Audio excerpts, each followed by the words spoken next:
La verdadera fascinación en arrojar cosas por la ventana estribaba en que cada vez era distinta, irrepetible. Pienso que en el fondo la mayoría de los niños tuvieron la necesidad de refugiarse en un mundo interior debido a la desconfianza, justificada, que les generaba el que se les ofrecía. No creo que en la edad adulta esto cambie mucho. La abstracción da al hombre lo mejor y lo peor. Eso creo. Otros niños también se apoyan en sus contemporáneos más inmediatos como hermanos o hasta incluso una simple mascota. Todavía era demasiado profundo e inhóspito el abismo que me separaba de mi hermana como para encontrar en ella un igual, alguien con quien poder compartir el peso de la existencia. Mascotas también tuve, aunque sucumbieron por horribles tragedias de las que me urge decir nada tuve que ver. Ya no recuerdo si fue una idea de mi padre o de mi madre, pero un buen día me encontré con que tenía en mi poder un hámster. Aunque el roedor había llegado a mi casa en una jaula, al poco de llegar era mayor el tiempo que pasaba en libertad por encima de la cama, el suelo o cualquier superficie por donde pudiera avanzar. Teníamos en aquella época otro departamento a pocas calles del nuestro en la avenida Altagracia. No recuerdo si este era el nombre de la calle o del edificio en donde mi padre tenía un departamento en el piso 17. La cuestión era que pasábamos algunas tardes allí aunque nunca llegáramos a vivir. Yo había insistido hasta el cansancio a mi padre para que me dejara llevar a la Altagracia la jaula con el hámster, ruego al que accedió para que lo dejara en paz. Al llegar saqué el hámster de su jaula y lo coloqué en una de las macetas que estaban entre las rejas del balcón y en la que solo había tierra, pues mi madre no había plantado nada aún. El roedor se maravilló de encontrar tierra bajo sus patitas y de inmediato se puso a escarbar para hacer un agujero. Pensaba que la tierra estaba demasiado dura para sus desacostumbradas uñas, por lo que me ausenté un momento para traer un vaso de agua y así facilitarle la tarea. Al volver me encontré la maceta ladeada, con la mitad de tierra menos y por supuesto con que el hámster ya no estaba. Al contarle a mi padre lo sucedido y, a pesar de insistirle que deberíamos ir a buscarlo, él me dijo que lo mejor sería recordarlo tal cual lo había visto por última vez. Así hice. Tiempo después apareció en mi casa con otro hámster, y tuvo el pequeño ratón nada más llegar los mismos derechos de invadir cuanto quisiera. Marcado por la aparente maldición que existía hacia los roedores que llegaban a mi poder, este hámster desapareció misteriosamente sin dejar rastro, y pasaron los días, incluso los meses, hasta que, una tarde, mi madre apareció en la sala muy enojada preguntando quién había ido al baño y se había olvidado de accionar la descarga. Todos nos miramos extrañados, pues ninguno había ido al baño en al menos mucho tiempo. Marchando en una especie de procesión fuimos al baño y miramos el interior del inodoro. Sobre el agua, flotando con sus pelitos erizados y sus ojitos desorbitados, estaba el hámster muerto. Parecía mirarnos desde el otro mundo. ¿Dónde había estado todo ese tiempo y cómo había llegado a ahogarse en aquellas extrañas aguas? Es algo que jamás descubrimos.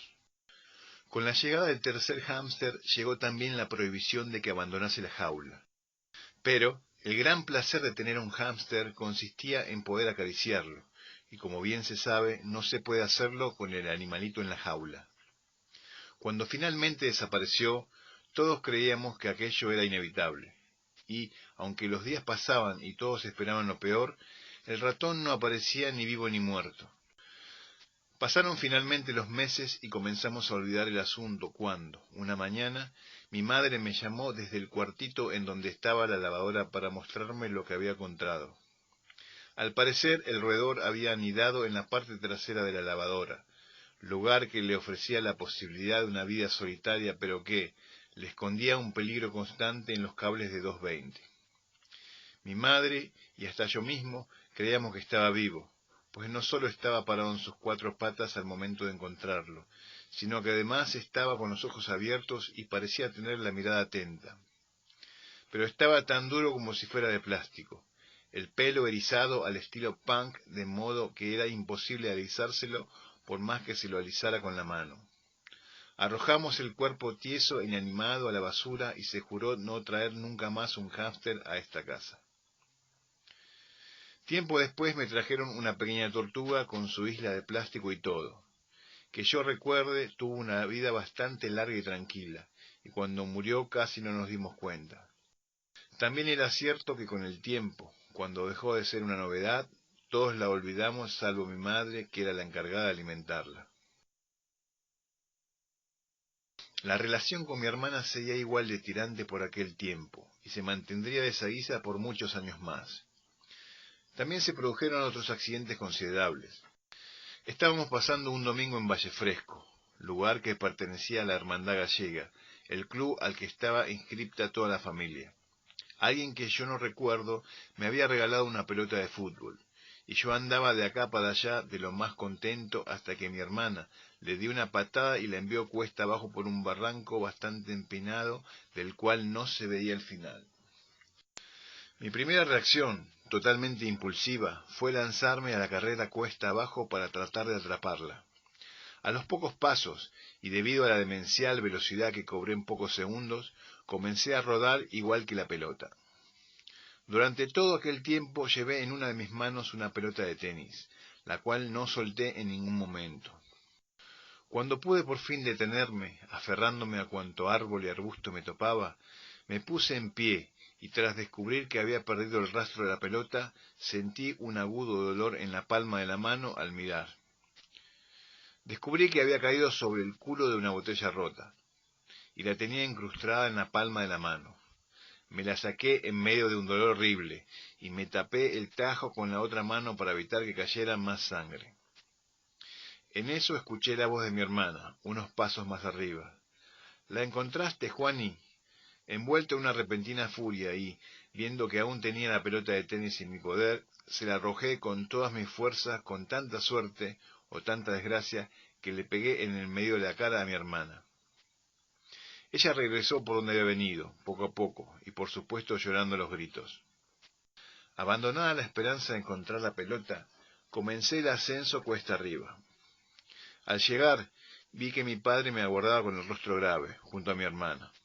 Le mostré la herida, nada más estuve a su lado, como si aquello fuera una justificación de lo hecho a mi hermana. Él cambió la expresión de la cara al ver la herida y me condujo hasta los baños que no estaban lejos para lavarme las manos con jabón. Me dijo que esa herida necesitaba punto, pero no sé por qué al final no fuimos a ningún hospital ni ningún otro lugar donde me pudiesen coser. La herida tendría unos 5 centímetros, y la cicatriz que me quedó todavía puede verse, 20 años después, perfectamente. Otro accidente similar se había producido cuando tenía 4 años y estaba saltando en una silla en la casa de mi abuela en Argentina. Creo que hemos ido de vacaciones y, por la temprana edad, la historia la recuerdo más como una anécdota contada que como una experiencia vivida. Al parecer, en medio de uno de mis ataques de emoción y luego de haber estado saltando en una silla en el patio de la casa, aquello que usaba como caballo terminó por darse vuelta o resbaló, con la consecuencia de que caí de espaldas contra el suelo, dando la nuca contra el filo del pequeño zócalo que mi abuelo había puesto delimitando el jardín. De corridas nos llegamos hasta el hospital, donde me atendieron en pocos minutos. Al parecer mi madre me hablaba constantemente para distraerme y que dejara de llorar mientras me cosían la herida en la cabeza. Terminada la sutura, el médico dijo: «Listo el pollo», frase de uso frecuente en Argentina cuando se quiere dar a entender que un asunto ha concluido. Comencé a repetir la frase como si fuera un loro, y todos me animaban a que continuara, pues habían notado que aquello me distraía. «Listo el pollo, listo el pollo, listo el pollo», repetía hasta el cansancio. La cicatriz quedó prácticamente oculta entre el pelo, pero a partir de los 35 años, cuando comencé a raparme la cabeza, puede distinguirse desde 2 metros de distancia. En otra ocasión me había perforado la planta del pie corriendo descalzo por vaya a saber dónde. A los pocos días la herida pareció infectarse y además del dolor horrible que me provocaba, hacía que el pie se me hinchara. Recuerdo una escena en particular de aquella experiencia. Yo, acostado boca arriba en una cama, mi abuelo José y mi padre dando vueltas alrededor de mi pie herido, llevando el primero una navaja en la mano y el segundo una pequeña linterna, mi madre a los gritos alrededor de los dos, implorándoles que no hicieran lo que estaban por hacer.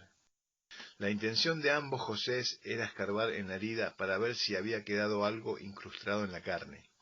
Si no hubiera sentido tanto dolor, creo que hasta me hubiera reído con la situación. Por aquel tiempo ya sentía verdadero gusto en ir a la escuela, pero no recuerdo nada de lo que aprendí, si es que realmente algo aprendí. Desde temprana edad tuve que renunciar a mi educación para ir a la escuela. Por algo dijo esto el gran Gabriel García Márquez. Mi mente rara vez se centraba en lo que el maestro quería explicar, y esto era debido a la poca habilidad que poseía de que el alumno se interesase por lo explicado. Por supuesto que el maestro no tenía la culpa. Él solo seguía un programa, aunque también está el factor humano. Pero mejor volvamos porque en realidad nunca he entendido bien qué quiere decir la gente cuando menciona el factor humano. Las razones ya no las recuerdo, pero el hecho es que me había llamado la atención un sujeto que trabajaba en la escuela, principalmente limpiando los baños y haciendo tareas de mantenimiento. Tendría por aquel entonces unos 50 años, y tenía un flequillo bastante gracioso y por el que con mis compañeros terminamos por ponerle Shem, como apodo en alusión al cómico estadounidense, integrante del trío de los Tres Chiflados. La cosa es que me ensañé con aquel tipo y constantemente le hacía maldades tales como atascarle los inodoros introduciéndoles papel higiénico, cortándole los cables de los enchufes o aflojándole los tornillos de las puertas o ventanas. Jamás pudo descubrirme, y yo solía volver al baño de modo inocente, fingiendo que solo había ido a orinar, cuando en realidad quería verle la cara de furia que ponía luego de descubrir mis fechorías. Algún tiempo después me enteré por intermedio de un compañero de que Jem estaba yendo al psicólogo, ya que tenía problemas personales. Creía que todo lo que le intentaba hacer le salía mal. La precisión de los detalles de esta información se debe a que mi compañero era amigo del hijo de Jem, quien además asistía al mismo colegio que nosotros. Poco tiempo después y, para mi gran sorpresa, nos encargaron en el colegio una actividad que me fascinó.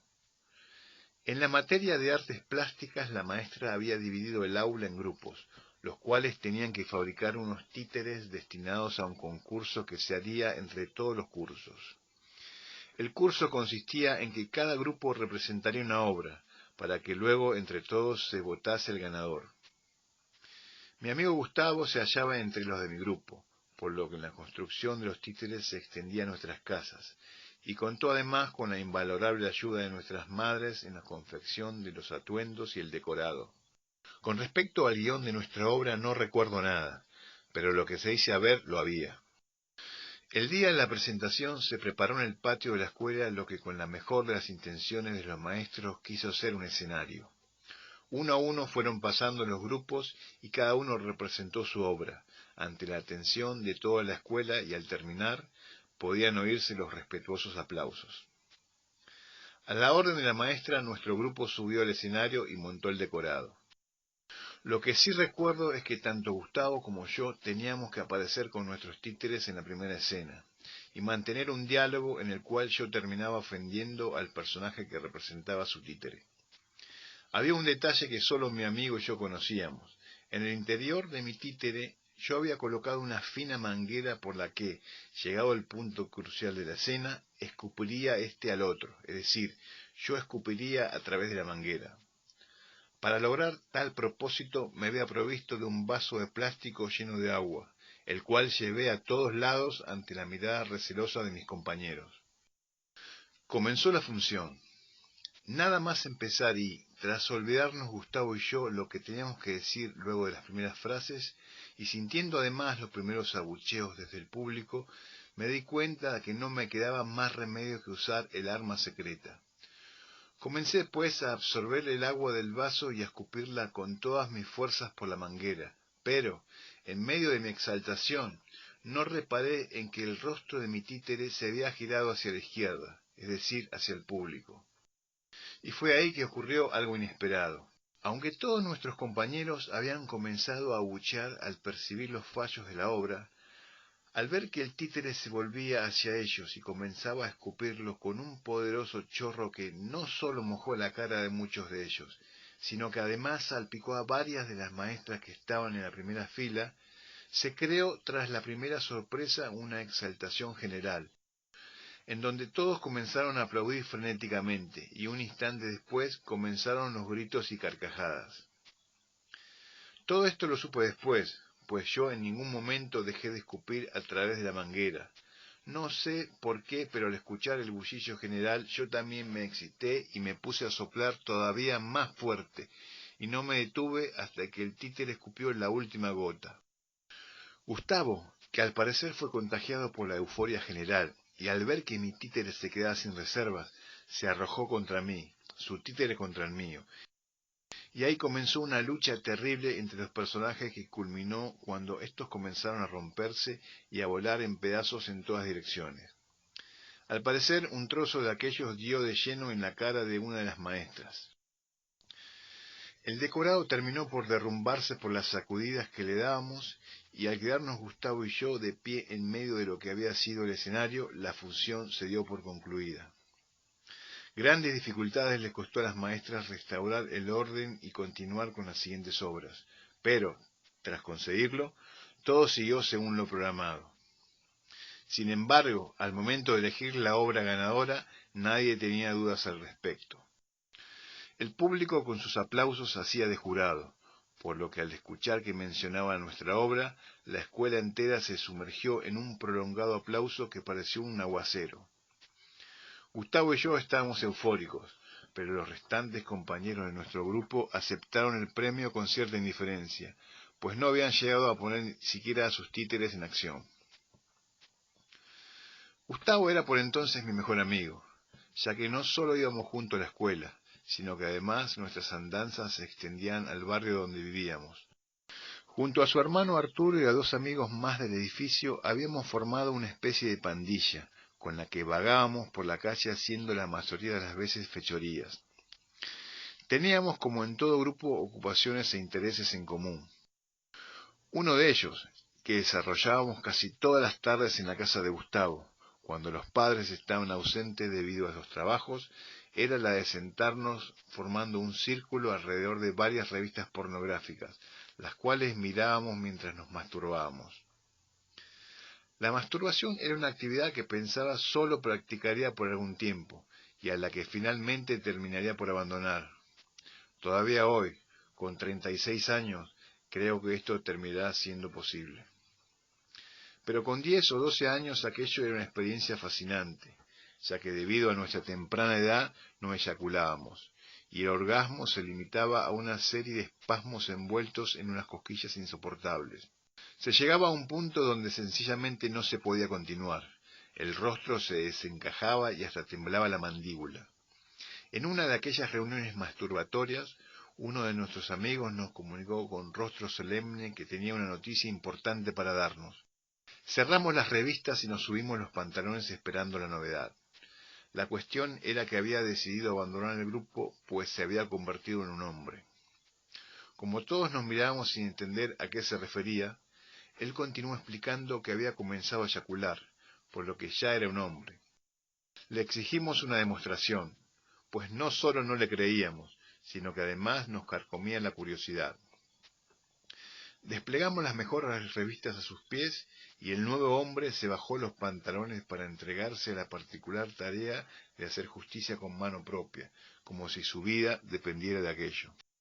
Transcurrieron unos minutos en silencio, donde solo se lo escuchaba jadear al hombre, su frente perlada de sudor, y sus piernas temblaban porque en efecto había decidido hacerlo de pie. Nosotros habíamos formado un corro a su alrededor y mirábamos expectantes. Algunos incluso habían tomado cierta distancia de precaución para mirar, pues no estaban seguros de qué ocurriría. Mientras el hombre empezó a jadear de una forma extraña, o eso me pareció a mí, y a continuación su cuerpo fue arremetido por violentos temblores como si tuviera en su interior un demonio claustrofóbico. Luego lanzó un grito agudo que tenía algo de carcajada y que a mí logró helarme la sangre. No me caben dudas de que estaba sobreactuando. Después empezó a sujetarse el pene de una forma que creí intentaba arrancárselo del cuerpo. Y fue entonces cuando pudimos ver, pues todos durante el ritual no habíamos apartado la mirada del miembro sacudido, cómo del orificio de su pene asomaba una tímida gotita, espesa, casi transparente, y que el hombre al serenarse un poco toqueteó con el dedo mostrando con orgullo su consistencia pegajosa. Tras los aplausos nos pusimos todos manos a la obra, nunca mejor dicho, pero cada cual consiguió solo lo de siempre, es decir, las cosquillas habituales.